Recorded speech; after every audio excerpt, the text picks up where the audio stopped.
This podcast is sponsored by nobody. Hey dudes, welcome to Splat from the Past, the only 80s themed horror sci-fi show where things can get totally radical. Oh, I am so excited for today's guest because she's been on my bucket list for a long time, and I'm talking about Susan Cowsill, the only girl and youngest of the Cowsills. She will be my second Cowsill. I had Bob on 3 years ago, right when the pandemic was at its height. And the Cowsills have a new album out. It's called Rhythm of the World. It's been out since last year, and it is fantastic. If you haven't heard it, go check it out. It's just one of the most wonderful albums I've heard in a very long time.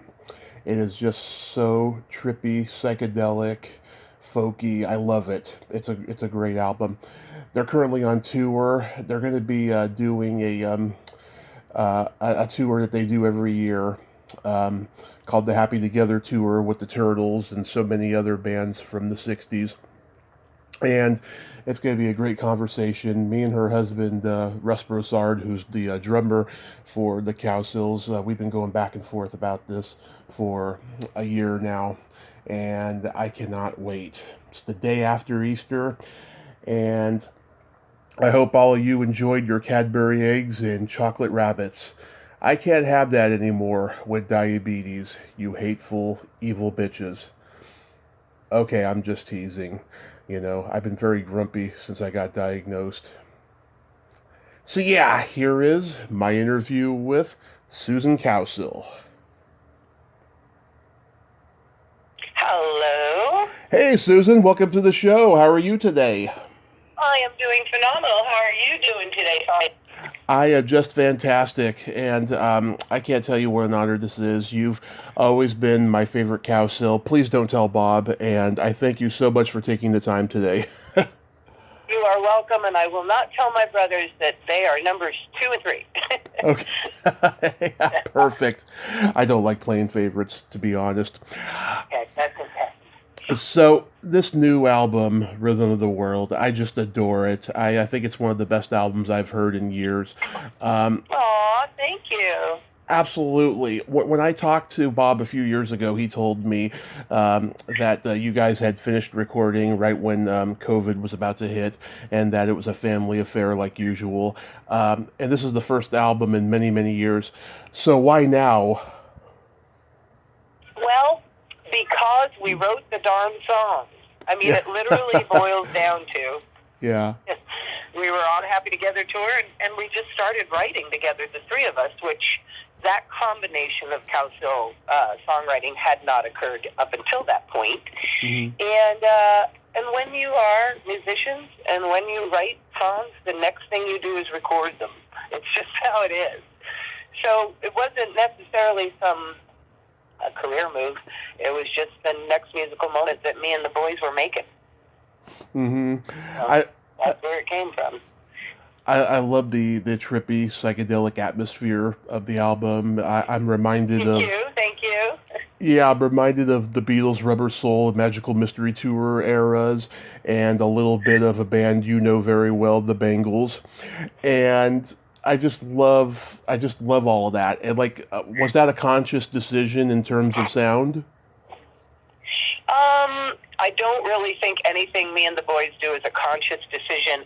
In that, there's no sitting down and going, okay, we're going to go make this really psychedelic pop.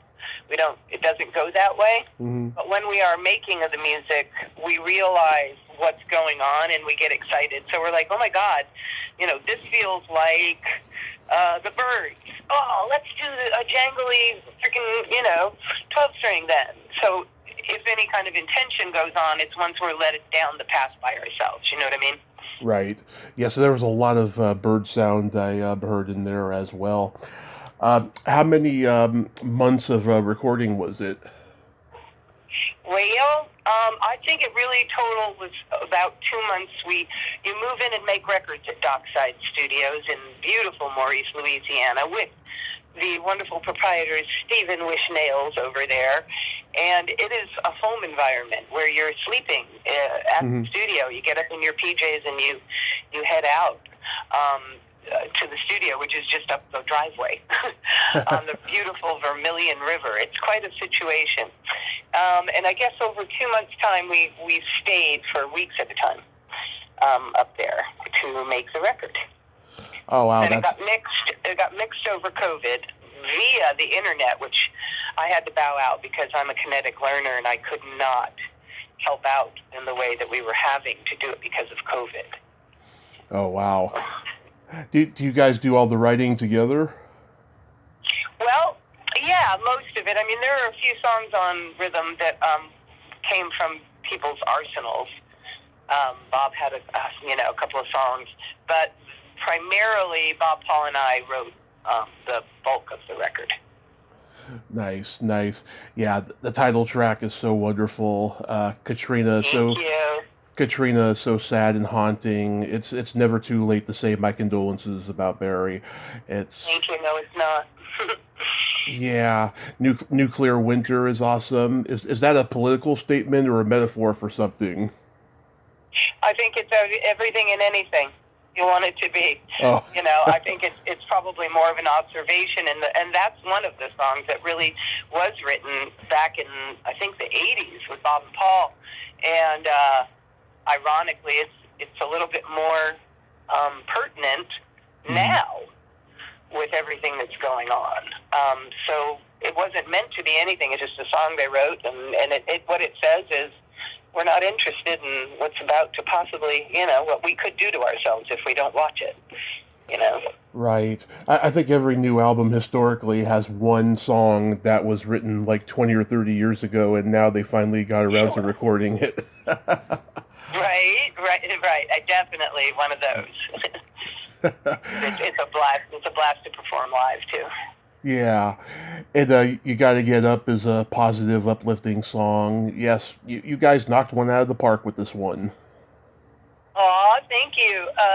That was inspired by none other than the one and only Howard Kalin of the Turtles. Mr.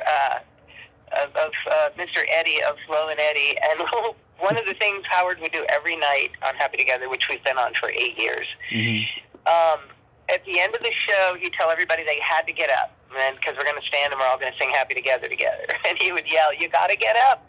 You just got to get up out of your seat." And he'd say it over and over, and eventually it just turned into a song, because we hear it every night. And then we do have Howard on there yelling at the end. We managed to grab one of his "You Got to Get Ups" from a board tape from one of the shows, and he allowed us to use his one and only self. That's so awesome. I love the album cover. Whose idea was that? This was a lady named Gail Markowitz. But the photo was taken by Danny Clench, and that was just a random photo shoot we did with Danny down at Asbury Park. Mm-hmm. We were on the boardwalk. And when we went about to make the record, we just always saw that picture somewhere, and then we handed it over to Gail, and she just brought it, made it look like we were a V formation, a Blue Angel airplane heading into the sky. And then all the pictures on the inside are just all the stuff we were doing while we were hanging out. It's really fun. Oh, yeah, I like it a lot.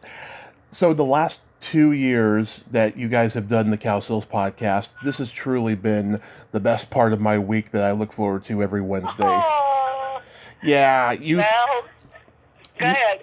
You three are just so cute together, telling stories and laughing and asking great questions to your peers and idols. Like, whose idea was it to start a podcast? I think it might have been our friend, our fearless leader, Rock Positano, who is kind of the angel behind the Cowsills at this point. He's just a cat who picked us up and wanted to make music with us, and so really he was just, we're all trying to think of ways to be relative and these days, because the old model of make a record, go out, tour, and sell your merchandise at stores, none of that works anymore. Everything's free. Yeah. So you kind of have to reinvent yourself So podcasting, my brothers didn't even know what it was. It was kind of cute. We got a little Beverly Hillbillies in us. Yeah. And I kind of knew.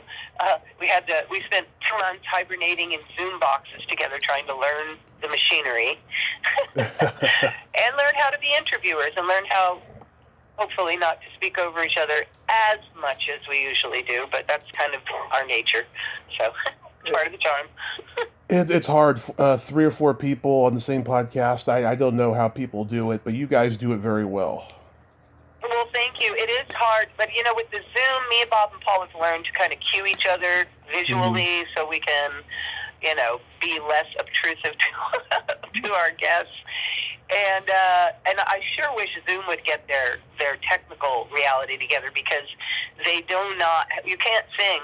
We cannot sing on our podcast from our 3 different places because of the stadium delay that's created in Zoom reality. And I think that those guys need to get that together. So I hope they're listening. I've interviewed a lot of the same people you guys have: Butch Patrick, Ann Moses, Pat McLaughlin of The Circle, Bruce Belland, and the wonderful Louise Palanker. So far, who's been your favorite guest? Ooh, that's a tough one. That is a tough one. We just had Kevin Jonas Sr. on, and I'm a Joe mom. I'm a Jonas brother mom. So that was pretty exciting. That was deep. Oh, that was a deep episode.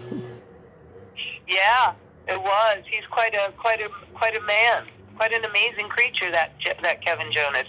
And we are actually going to be on his podcast coming up. But sweet. I think one of my big favorites, I'll go with Dennis Stefano and Bill Medley, because they've just been guys that I've just adored since I was little and been kind of special friends to me. Aww. So Dennis Stefano, definitely. He's just a dear. But, we have so many. I mean, good Lord, we had little Steven. Yeah. And it's funny because my brothers reference him mostly from The Sopranos, which I did not watch. So for me, he's just still little Steven from Bruce's band. So that was kind of fun. I liked our question with him. One of my questions I like to ask is, if you weren't going to be who you became, what was the first ideas? Fighter pilot, fireman, garbage guy. And little Steven said, what was I trying to be? A guy who could stay out of jail.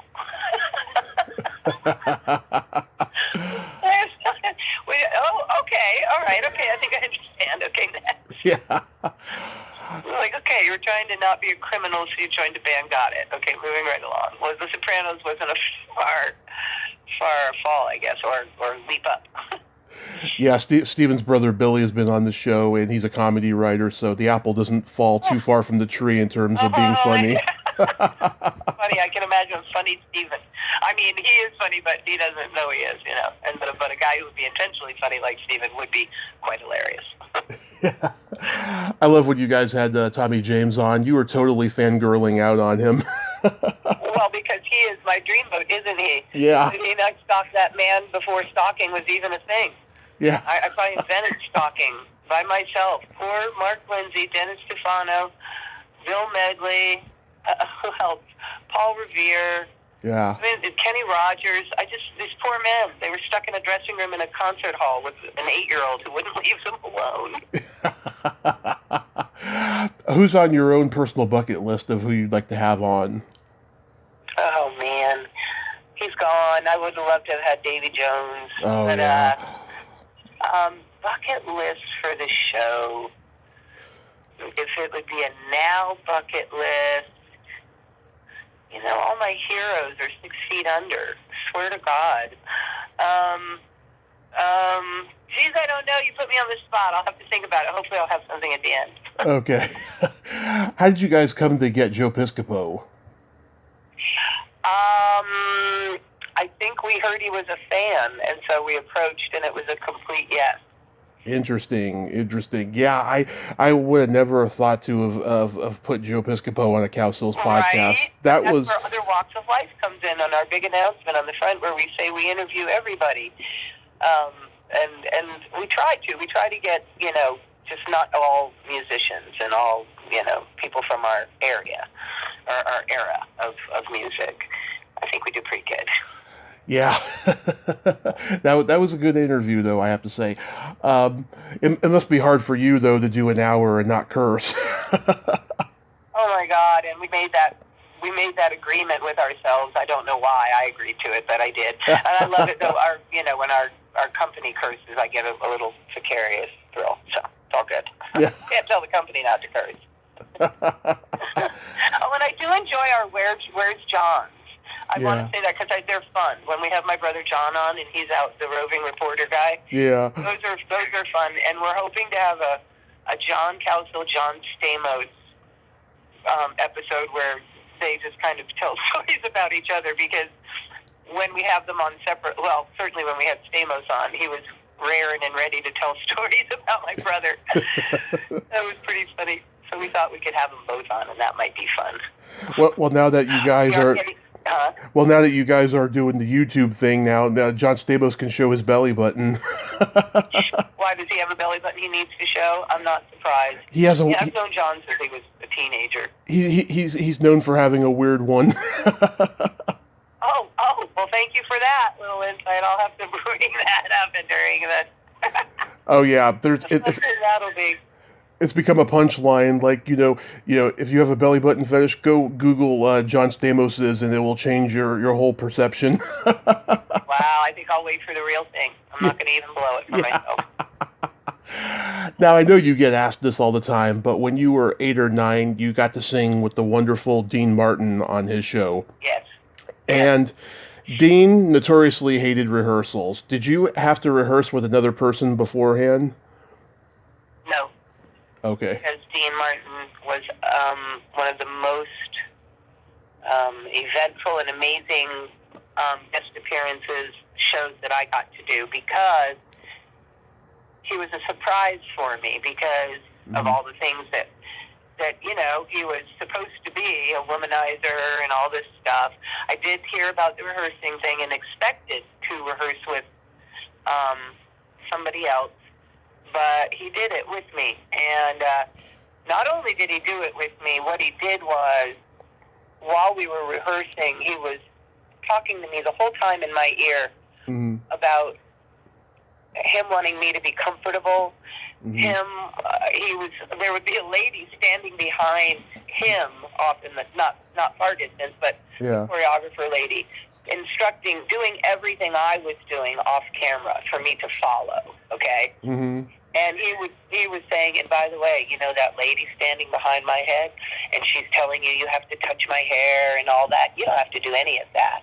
You do whatever makes you comfortable, and we're just going to sing this nice little song.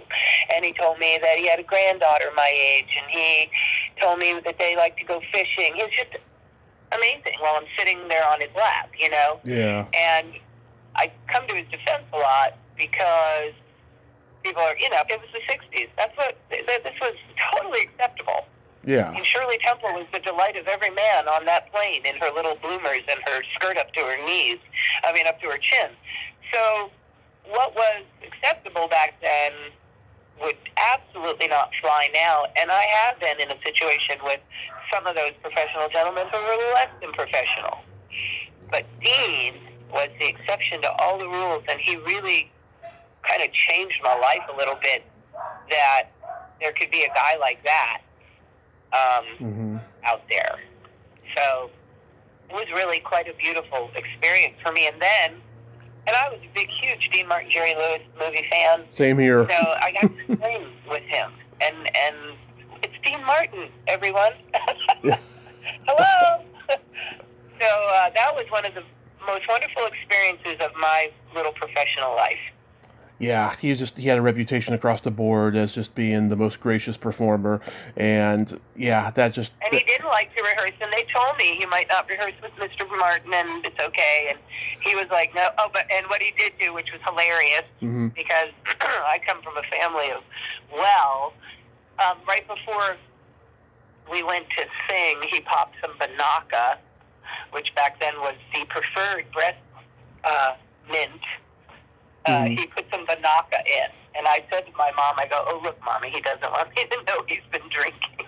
And I remember saying it because, only reason I remember even mentioning it, or that moment, is because my mother was standing right next to Charles Nelson Riley, Yeah. who about choked on whatever he was drinking, and laughing that I had said that. And he said to my mom, "Why does she not appear to be nervous in any way, shape, or form?" And he, as you remember, Charles Nelson was a bumbling wreck 24/7. Yep. And so, but yeah, Dean was amazing, and I felt very honored that he chose to rehearse with me. I thought that was pretty cool. Then I did hear that he did it with the kids. When he would have the young ingenues on, the kids on, that he would make sure to engage with them. Oh, that's so sweet. That's so good to hear. Right? Yeah. Mm-hmm. Last night, I watched the Cowsills A Family Thing on YouTube. And I was like, okay, this is where the Brady Bunch Variety Hour came from. You bet, buddy. Right down to the color of the clothes. Yeah. Like we saw us in those yellow pants and wrote Sunshine Day. And this is the humor was very laughing-like, too. Absolutely. You got the tap dance with Buddy Ebsen. What was that like? There you go again. What about me? So I was a big Shirley Temple fan. Yeah. So I seen Jed Clampett dancing with Shirley Temple. And I can't remember. It was Captain January. I can't remember. But so again, here we had Jed Clampett and the guy who danced with Shirley Temple, and here I am. Now, I individually, I can dance, but I am not a coordinated dancer, and I'm not a step dancer, which I think we all saw when I was attempting the soft shoe with Mr. Ebsen. And there was a lady off to the side again. You can see me looking at her all the time, trying to follow her dancing. But it was fun. Buddy, let's just say him and my dad, I think they hung out on the off time. Mm-hmm. Because if you watch that show and you see the scene between my dad and Buddy Ebsen, they look like they're in pain. It was early in the morning. They're fumbling over that coffee pot like nobody's business. Neither one of them can pass anything to each other. They're a freaking train wreck. It was hilarious. That is and pretty we all funny. knew it. It's like, oh, wow, Mr. Ebsen, okay. So that was that experience. But he was a sweetie pie, really nice man, just about as nice as you could be. And it was freaking Jed Clampett. I could have cared less what he was like. Yeah. We couldn't live our life half the time. Yeah. It's sponsored by Timex, which sounds so dated now. Sponsored by Timex with 3-minute long commercials. Yeah. Commercials were like mini videos back then. Oh, absolutely. They were pretty long. Now they just go by fast. Yeah, they were. Yeah, they're like 30-second ads now. Everything's MTV fast now. So I know that you sang backup on some Dwight Twilley records, but his Wikipedia is not complete. Which albums were they? Oh, my God. Let's see. After the Checkerboard album came, well, I don't know. Scuba Divers and Jungle. I was on both of those. Oh, the 80s. Was there another one in there? I don't know. Anything after the Checkerboard album and after he and Philip broke up, I'm on. Yeah. Until we broke up.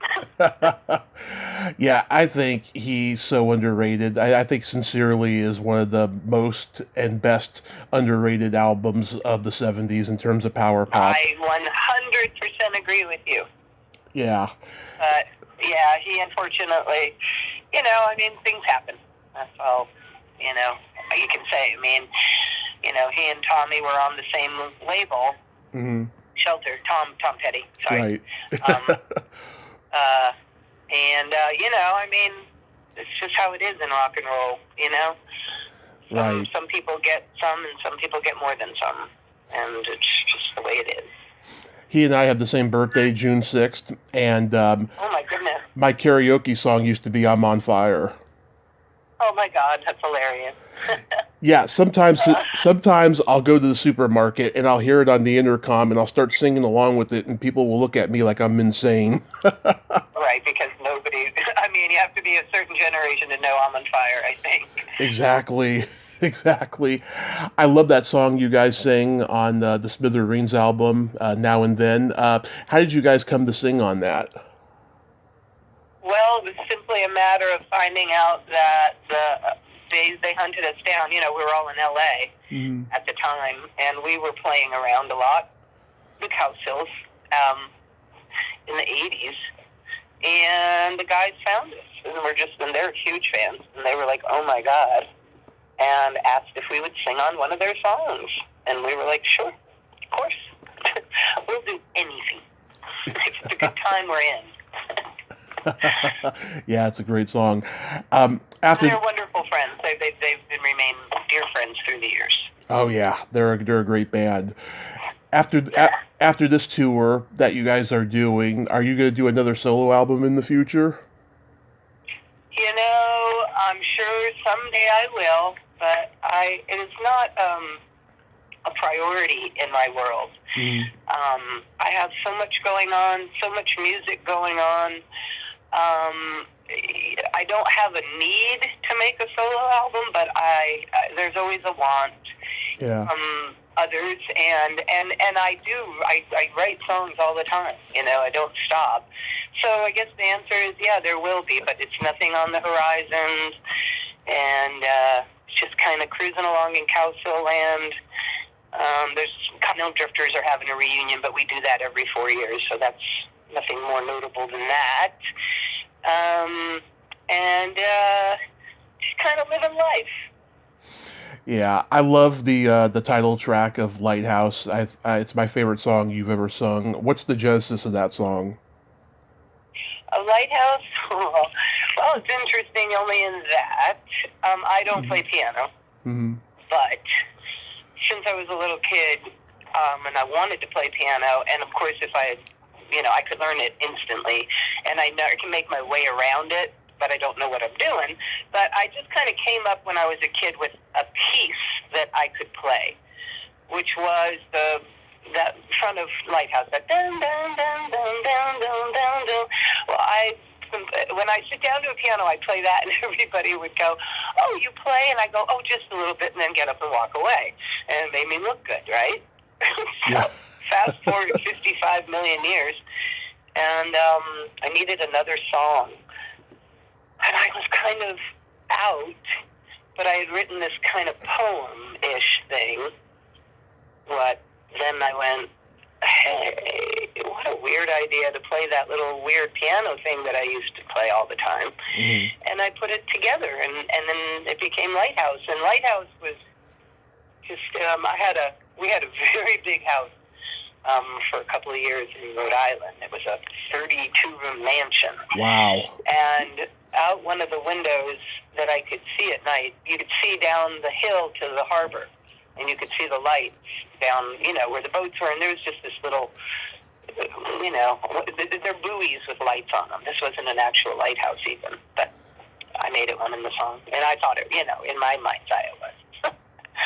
So that's just a combination of thoughts and old music, but the problem then became I couldn't play it, so I'd always have to have a piano player to play it, or I can't perform it. It's a gem. It's a masterpiece. Thank you. I appreciate that. Absolutely. As I mentioned earlier, I've interviewed Luis Palenka, and I finally saw the documentary Family Band. I had no idea this documentary existed, and your story about your dad brought tears to my eyes. It's just horrendous. You guys seem like you're in a better place now than you were when the documentary was made. Was it good therapy for you to get all these stories out? Well, not being a professional, I couldn't tell you, but being in a better place, that's interesting to picture it that way, because when I look back, I see it as the same people, just experiencing this situation, which is the regurgitation of our life. Right. I will tell you, to be honest with you, it was therapeutic, but it wasn't necessarily perhaps we weren't prepared for what would be the fallout from discussing all that stuff and living that stuff for years to make that documentary. And I had some fallout from that. I absolutely did. I quit drinking 10 years ago because during that, I started drinking more than I should, and I think it might have been a reaction to just, wow, we are really reliving all this stuff, And I even think I heard, and look, we did it our way. Louise is amazing, and she let us, most documentaries that get made, the subjects are not that involved, believe it or not. You kind of sign away. And we wouldn't, and Louise knew that.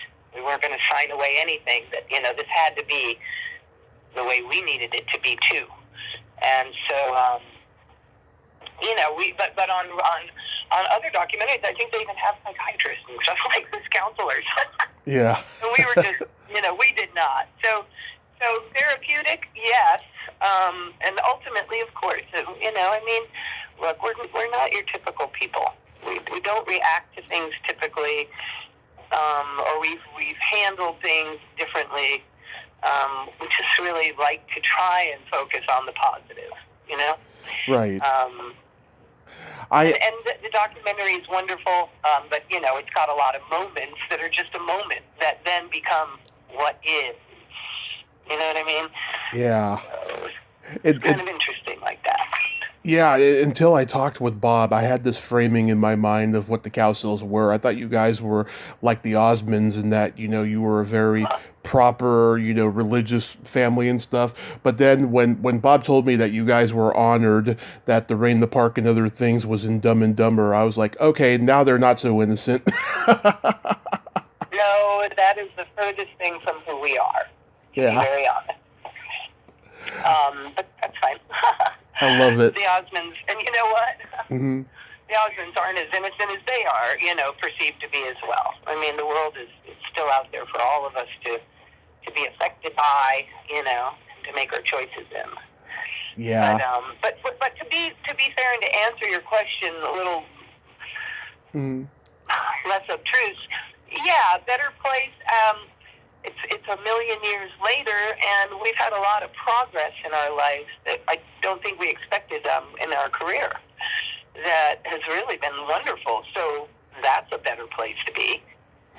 Absolutely. Happy Together was really a catapulter for putting us kind of back on a map where people didn't, remember us necessarily or forgot and went, oh my God, I love those guys. You know what I mean? Right. So yeah, it's been wonderful. We're very grateful. We're having a great time. We're lucky to be healthy and still the youngest band from that generation of ours, Right. Came out in the 60s, that 62 and on group. So life is good.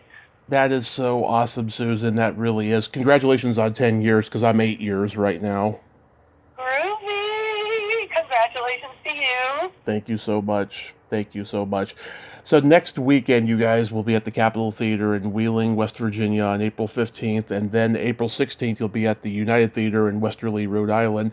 And then the Happy Together tour kicks off May 31st in Clearwater, Florida. Are you guys excited about this? Always excited to go on the Happy Together tour. It's a beautiful experience. Everybody needs to come out because, it's pausing on the button of reality and hopping back to where everything just felt so good and hopeful, Yeah. And the people really, really come away feeling amazing from this show. And us included. It's my favorite thing I've ever done because of the exchange. It's like 2 hours of joy on both ends of it. And a great lineup, too. The Turtles, Little Anthony, Gary Puckett, the Vogues, the Classics, for Gary Mullen from Badfinger. That's quite a show. So, yeah, it's going to be amazing. Are you guys going to do meet and greets? Haven't gotten the protocol yet, so they let us know ever since COVID, always without COVID, but COVID changed everything. So sadly, we usually find out when we get out there. A couple of weeks before we go, we get a letter that says how we all have to behave. Well, so I haven't got my behavioral letter yet. Susan, once again, this has been an absolute honor. I'm going to go cry in a minute because dreams do come true. And There you go. I thank you and Russ. I hope you guys have a blast this summer and next weekend. Be safe out there. And if I ever go to a show in California, I'll let you know. And also, too, you guys get my vote for the Rock and Roll Hall of Fame. You are a sweet pea, and I truly appreciate this conversation we've been having. It's been lovely. Thank you so much. You have yourself a great day and be safe out there. All right, same to you. Take care. Thank you. Bye-bye. Bye, Russ. Well, there you have it. Susan Cowsill. Ain't she a sweetheart? What a great lady, huh? Great stories, and she's a survivor. They all are in the Cowsill family. It was an amazing conversation. I'm so blessed I got to talk with Susan today, and thank you so much, Russ, for fixing it up. Well, until next time, this is Tommy Throwback Kovac saying there's no shame in living in the past because the present sucks. Later, dudes. And I knew she would make me happy, happy, happy.